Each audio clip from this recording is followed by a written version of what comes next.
My name is Abdulrazak Ali and welcome to this edition of Dalsan TV English News. My name is Abdulrazak Ali and we have a lot lined up for you, but first let's have a look at what we have prepared for you. Puntland State withdraws from debt relief amidst transparency concerns and federal government disputes. President Mohamud participates in flag-raising ceremony for the 63rd anniversary of independence. Somalia accuses Al-Shabaab of attacking mosque in Middle Shabelle region. Hiran state administration declares key appointments under interim president Ali Jaite.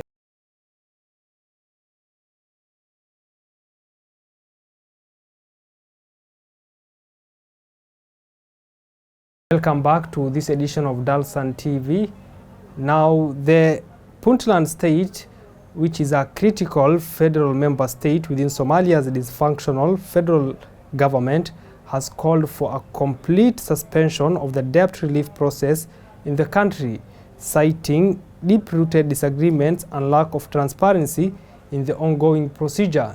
Puntland state, a critical federal member state within Somalia's dysfunctional federal government, has called for a complete suspension of the debt relief process in the country, citing deep-rooted disagreements and lack of transparency in the ongoing procedure. The move comes as a significant setback for Somalia, which is already in debt distress and separately needs debt relief to rebuild its economy. Mohammed Abdurrahman Dabanad, the Minister of Finance for Puntland, accused the federal government in Mogadishu of hijacking the debt relief process, leading Puntland to withdraw its participation. The minister disputed a recent statement by the Minister of Defense at the federal level, Dr. Elmi Noor, who claimed that Puntland was in disagreement with Mogadishu regarding the debt relief process. Minister Dabanad also emphasized that the debt relief process in Somalia cannot proceed unless the country resolves its political differences.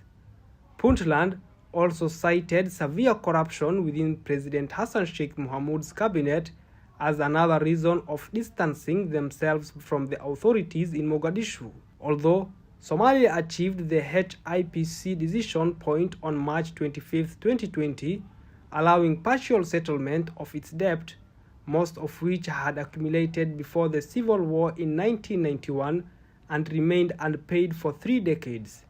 It cannot access full debt relief from the International Monetary Fund until it demonstrates commitment to structural reforms that ensure effective utilization of the public resources for the benefit of all Somali people and efforts to promote stronger economic growth leading to more job opportunities. Meanwhile, the president of Somalia, that is Dr. Hassan Sheikh Mohamud, has participated in the flag-raising ceremony to mark the 63rd anniversary of the independence of the southern regions from the Italian colonies and the unity of the north and south regions of Somalia.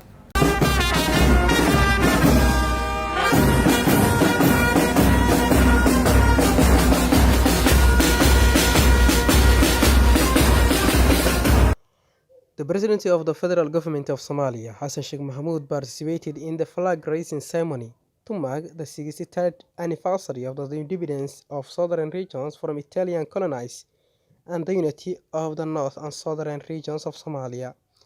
The ceremony held at the Somali National Presidency was attended by the other top officials of the government, state governments, and other dignitaries. The flag-raising ceremony took place at around midnight, which coincided with the same time the flag was raised in Mogadishu on July 1, 1960, when the southern regions gained independence from the Italian colonial government.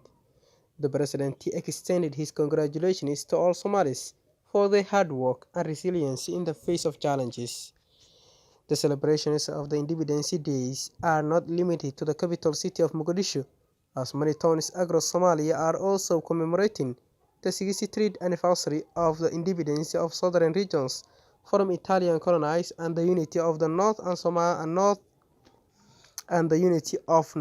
and south regions. The feeling of joy and jubilation is evident in the capital city, with the people dressed in clothes made from the flag of the Republic of Somalia. The week-long celebration of independence began on June 26, when the northern regions of Somalia gained independence from the British colony. The unity of the north and south regions of Somalia was a significant milestone in the country's history, as it brought together two separate territories with different colonial legacies. The union was seen as a symbol of hope and unity for the Somali people who had suffered years of colonial rule and fragmentations.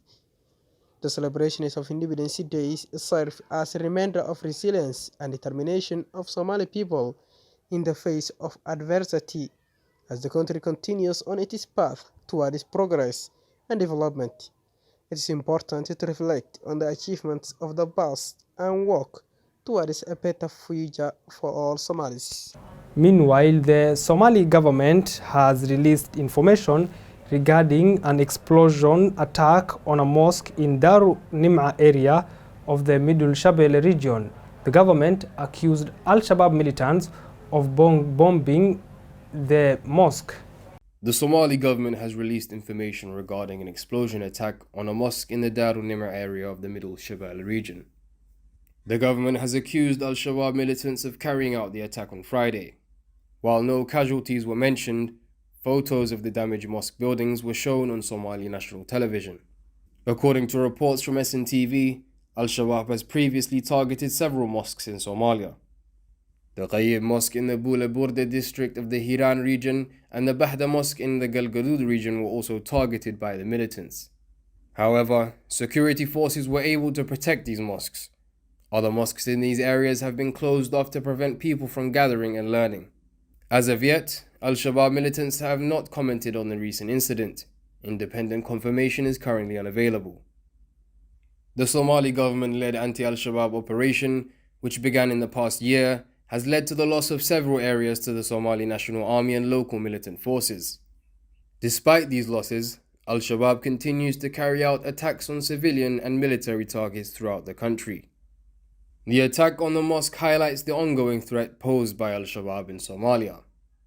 The group, which has ties to Al-Qaeda, seeks to overthrow the Somali government and impose its own strict version of Islamic law.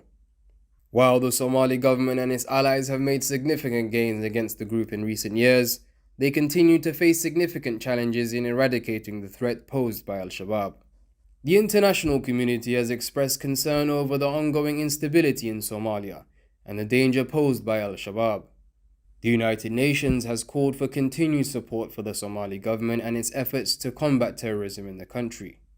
The United States and other countries have also provided military and logistical support to the Somali government in its fight against Al-Shabaab. In the face of ongoing attacks by Al-Shabaab, the Somali government and its partners must remain vigilant in their efforts to eliminate the threat posed by the group. The recent attack on the mosque serves as a reminder of the need for continued action to ensure the safety and security of the Somali people. Reporting for Dalsan TV News, I am Ahmed Abdirashid Noor. Former Hiran Governor Ali Jeite Osman, who is now the self-proclaimed interim president of the Hiran State Administration, has appointed a number of people to his recently constituted government. Jeite reiterated that Hiran would no longer acknowledge Hirshabelle's authority. Ali Jeite Osman, the interim president of the Hiran State Administration, has appointed a number of people to his recently constituted government. Jeite reiterated that Hiran will no longer acknowledge Hirshabelle's authority. Abdiaziz Ahmed Ado, also known as Jaburi, was appointed the governor of Hiran region by order of the President Jeite on Saturday. A new locality, the Upper Shabelle region, was created and Abdel Fattah Farah Adan was chosen to serve as its governor. Sulaiman Gedi Ibrahim has also been appointed by President Jeite as the commander of the Dervish Army under the Hiran state government. The Dervish Army's deputy commander has been named as Abdullahi Muhammad Farah Birik. As the logistic commander will be Afrah Ali Hassan Afrah Yare. Additionally, Mahmoud Muhammad Shabani has been chosen to serve as the Hiran State Administration spokesperson. The Hirshabelle governance is yet to comment about these appointments.